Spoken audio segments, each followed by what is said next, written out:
So Teresa actually is in Sioux Falls, our hometown. So hello, Teresa. Wow. She asks, she says, I often see supplements high amounts of omega-3 on the label, but relatively low amounts of EPA and DHA.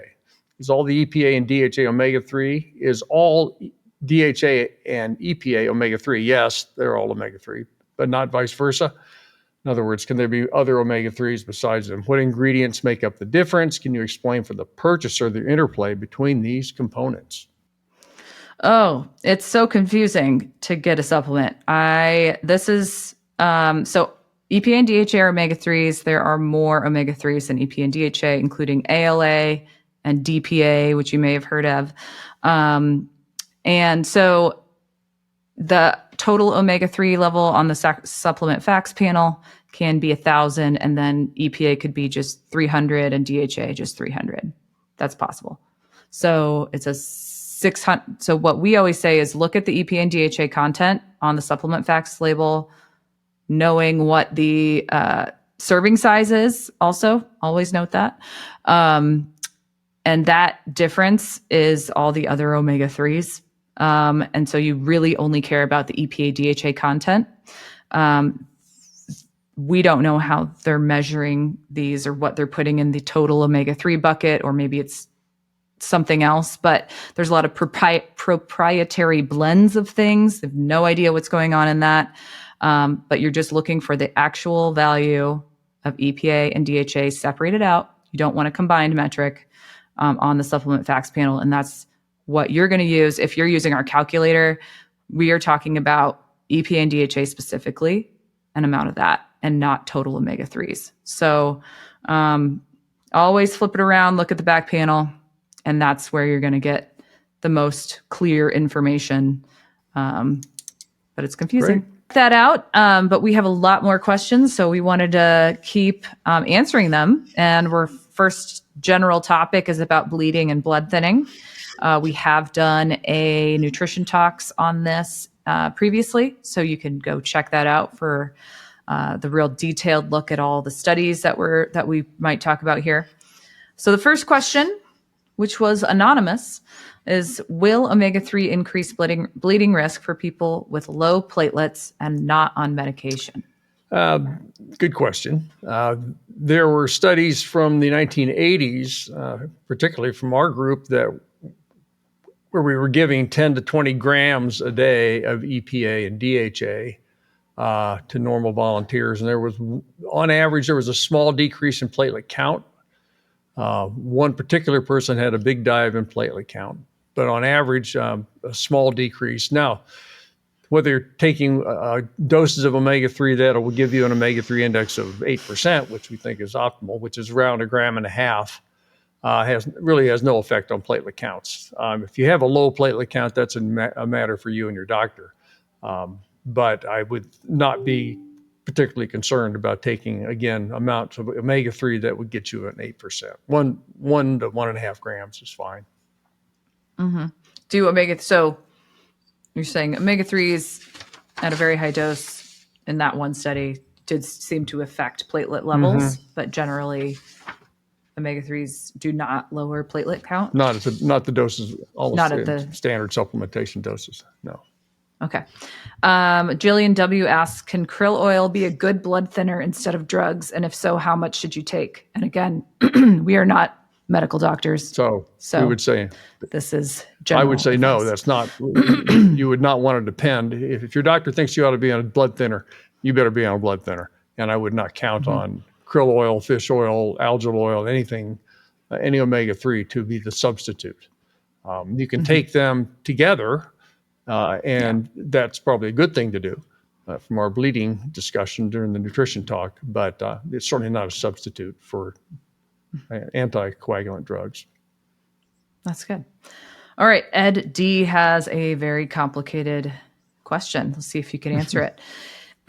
Any research, knowledge of research or thoughts about the possibility of fish oil or SPMs mitigating potential negative effects of the enhanced clotting effects and or endothelial damage of LP(a)? Okay, a lot of terms to define there. Let's start with the end. Yeah. LP(a) is lipoprotein(a), which is a form a derivative of low-density lipoproteins, LDL, and it's a fairly strongly genetically determined marker, risk factor. Most people have pretty low levels of Lp(a), but some have pretty high, and they're just, I think now there's a drug finally devised to lower the levels of that. One of the adverse, or one of the mechanisms by which a high Lp(a) level operates is it can increase blood clotting, and for some chemical reasons. And so we and others looked at years ago at the effects of omega-3 fatty acid supplementation on Lp(a) levels.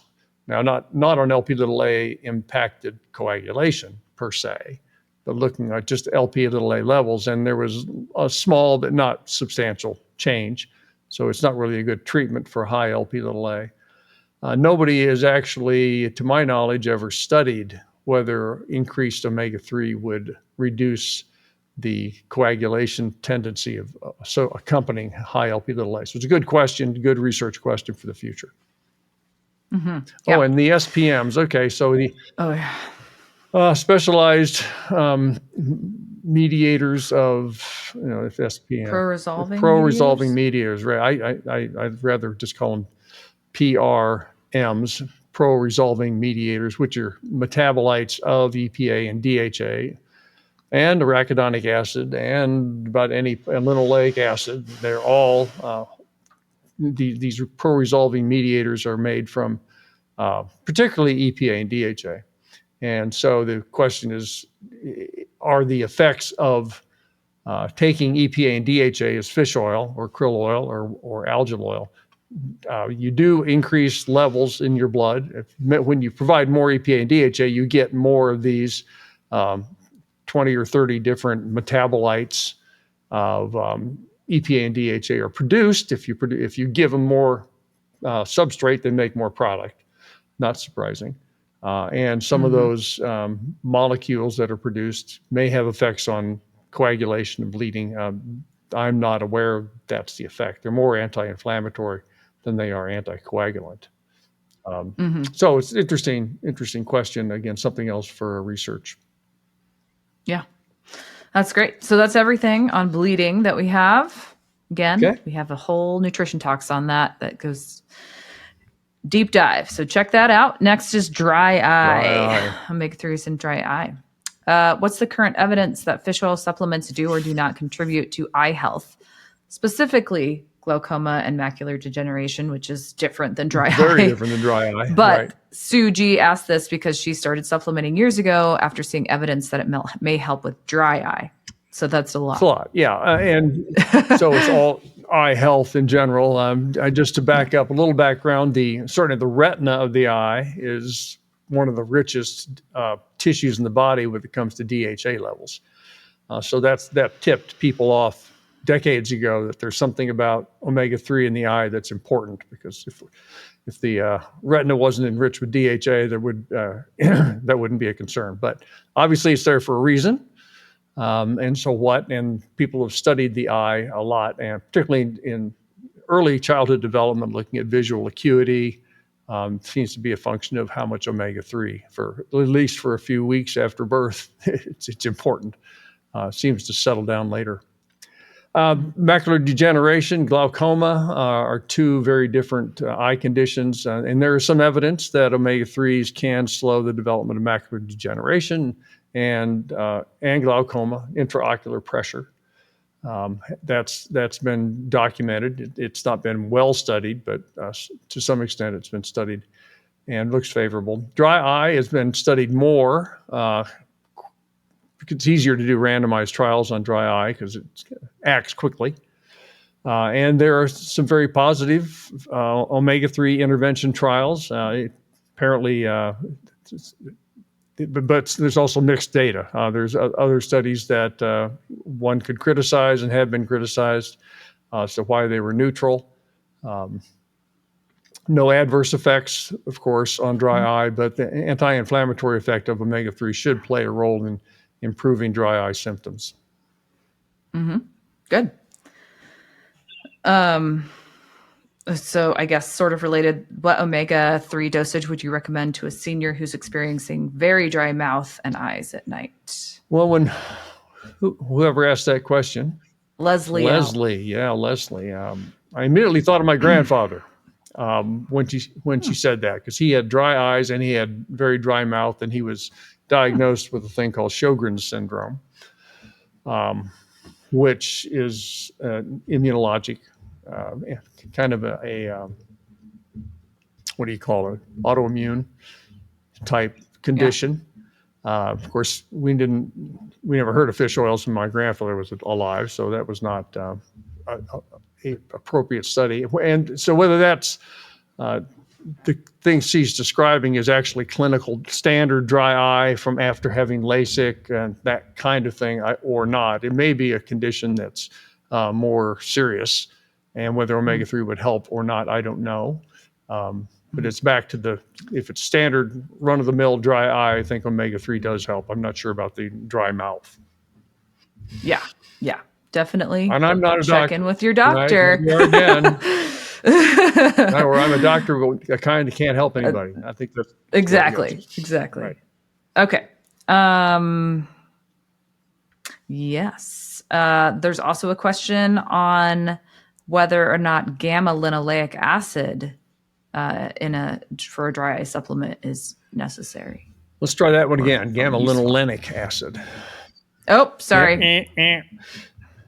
There's also a question about whether gammalinolenic acid is a necessary part of a dry eye supplement. Okay, yeah. So that's called GLA. Gammalinolenic acid is an omega-6 fatty acid at 18 carbons, 3 double bonds. So it's very similar to alpha-linolenic acid, except it's gamma.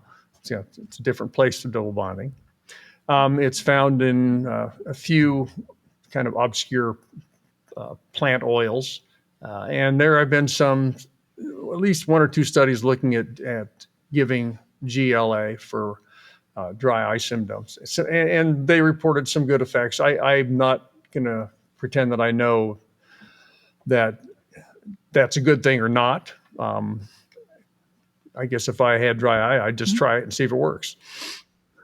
Yeah. If it works, great. Yeah. If it doesn't work, just go back to regular fish oil. Yeah. And I don't know if we touched this specifically, but they're also asking the best dose and duration for treatment of dry eye for benefit.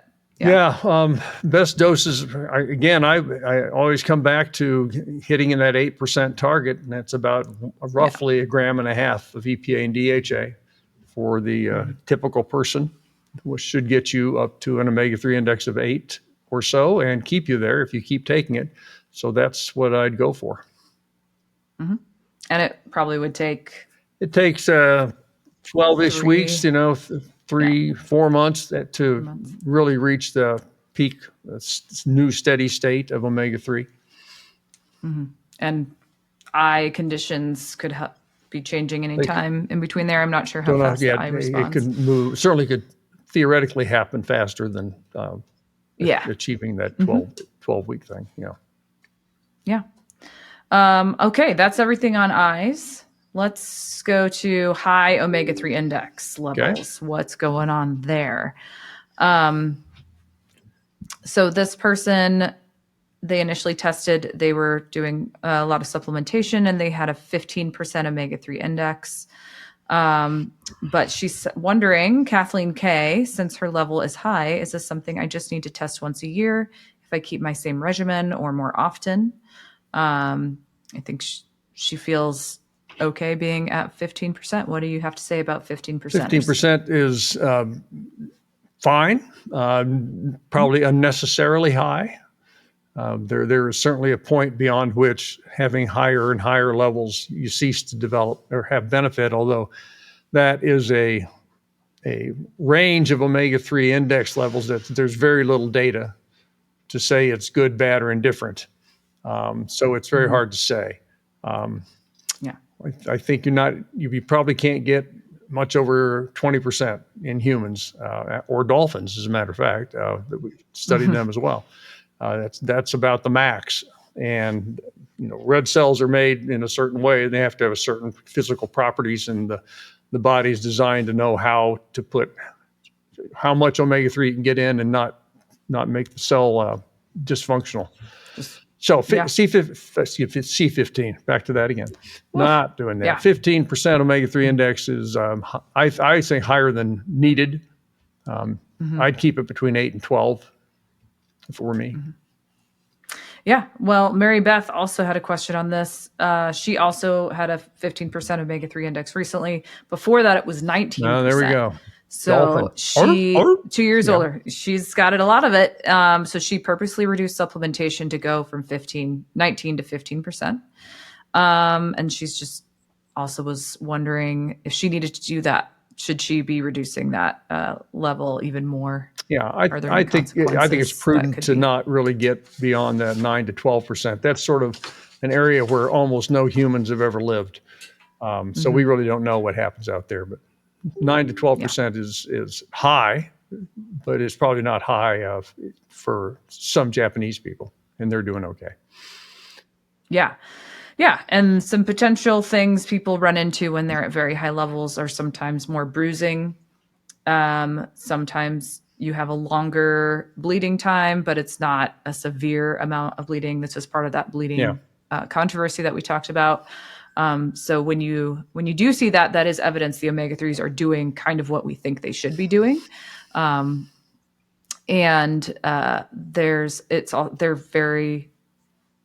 There's some thought that it's potentially depressing our immune system's ability to react to things because we're maybe messing with the balance a little bit too much when we get that high on the omega-3s. But that's, I mean, what was it from some of the original Inuit recordings? They noticed some things eating an extremely high diet. You should eat 10, 13 grams a day of EPA and DHA. There was increased risk for bleeding.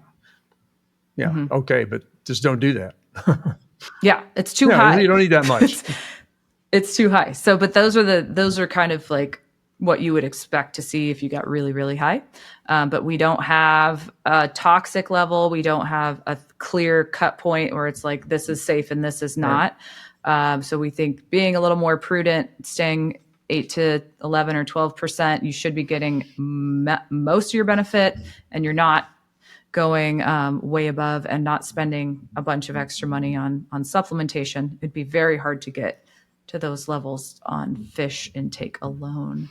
It would be taking 11 to 13 grams a day. So that is the end of the questions. No, you got a bunch of miscellaneous, don't you? Oh, we're still going for, yes. Okay. Yeah. Some random ones.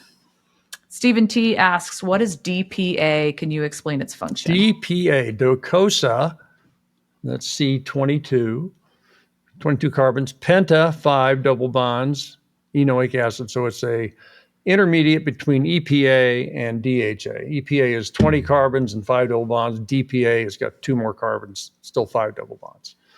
And DPA is a much less studied omega-3. It's not present particularly in high levels in fish, like EPA and DHA are. Some people think it's kind of a reservoir, a repository in a way, because you can fairly easily make EPA out of DPA as needed, and you could also theoretically go on to make DHA from DPA. Its effects on health, it's associated with higher levels are associated with good health outcomes. That's a good thing. But that doesn't mean that it's necessarily doing the activity that's required, or what EPA and DHA are doing may not be replicated by DPA. So we don't necessarily recommend supplementation with DPA. We don't know what levels would be healthy. We don't really know a whole lot about DPA at this point, other than it's there in the blood and it's there for a reason. We just haven't really figured out the reason yet. Yeah. Kind of along these lines on kind of pathway questions. Can a vegan create enough omega-3, EPA, and DHA by consuming flax, walnut, chia, or is the conversion process too limiting? That's from Bernie K. Yeah. Common question, good question. The question is enough. Can just eating ALA, basically a vegan, not eating EPA and DHA, which only come, except for certain microalgae, theoretically, EPA and DHA only come in the human diet in fish, animals. So there certainly is enough EPA and DHA made by vegans to allow them to develop normally, to grow up, become adults, have children, etc. So there's enough. So they're not. You can make enough of EPA and DHA to support health. There's been recent concerns that vegans might have, because of their low omega-3 status, which roughly is about 3.5% omega-3 index from a study we've recently done, which is quite low. And so 3.5% is not good, we would think, for a lot of reasons. And of course, a vegan diet, it can be a very healthy diet from a cardiovascular point of view. But their concern, I think, is nowadays is more about cognitive function and dementia, and whether there's enough DHA made to actually give optimal cognition. There have been lower problems with in vegans of cognitive decline. That's raising concerns now. So that's, I think, a caution in that regard. If I was a vegan, I'd be taking a algal EPA DHA supplement. So probably some B12 and B12, right. Yeah, and maybe choline those are two, and whatever, bunch of other things too, probably. Yeah, yeah. Kind of related to this, what effect does Vasipa have on the omega-3 index?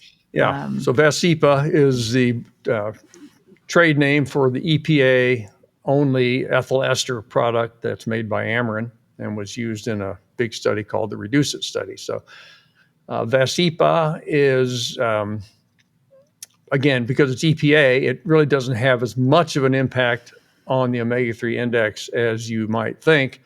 Even in the Reduce It study, we've calculated from a couple of angles that the omega-3 index has not been measured in a major trial, but we assume, based on some other factors, that give you an omega-3 index of about 7%, very rich in EPA. So that's back to what you were talking about earlier, Kristina, about if you're taking a lot of EPA, the omega-3 index is going to be maybe 50-50 EPA and DHA. So roughly about 7% from taking 4 grams a day of EPA ethyl ester, Vasipa. Yeah. Well, I think that is actually the end of our omega-3 questions. Great. Well, there is one that's like kind of about vitamin D. Oh yeah, I don't know. I don't know. I'm not sure we can go there. Can't answer that. Choline S, higher omega-3 affecting the conversion of sun exposure to vitamin D and that whole process. I don't think have any knowledge of that. No. So you've been on the receiving end of a lot of questions just in the clinical work you do with OmegaQuant. Anything that always pops up in your mind that maybe these folks didn't ask that it's always good to get out there?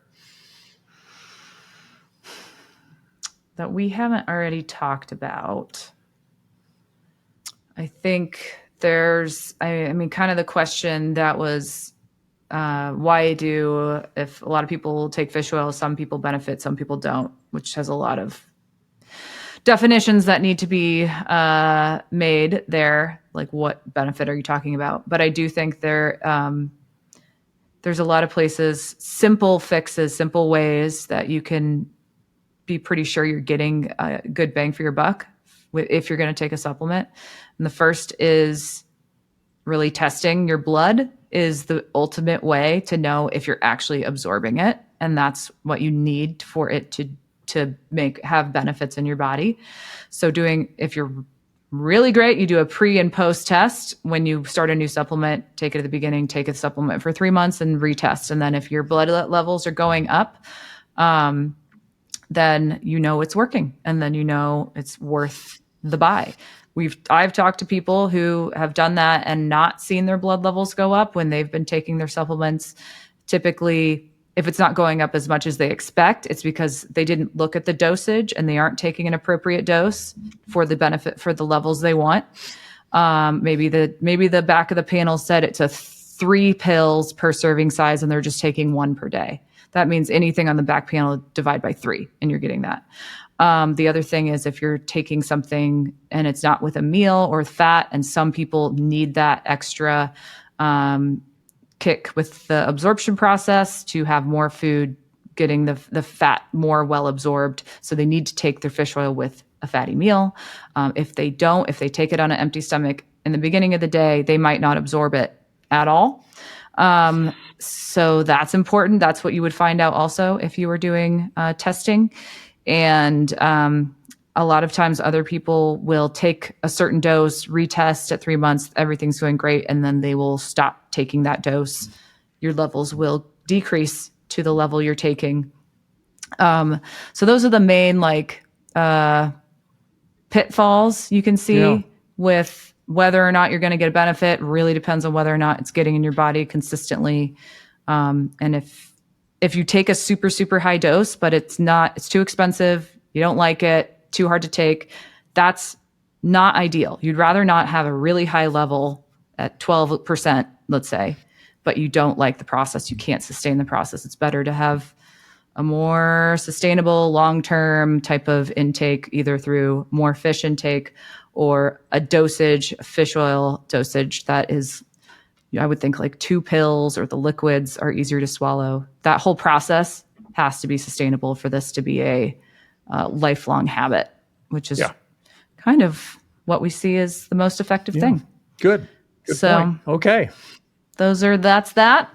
Thanks so much. We'll do this again sometime. So send us your questions, and maybe those will help us determine what we do for nutrition talks, where we get really deep into this stuff so you can see what studies we're actually talking about instead of just trusting us. Right. You can just see for yourself. All right. Thanks so much. Thank you. We'll see you next time. Bye-bye.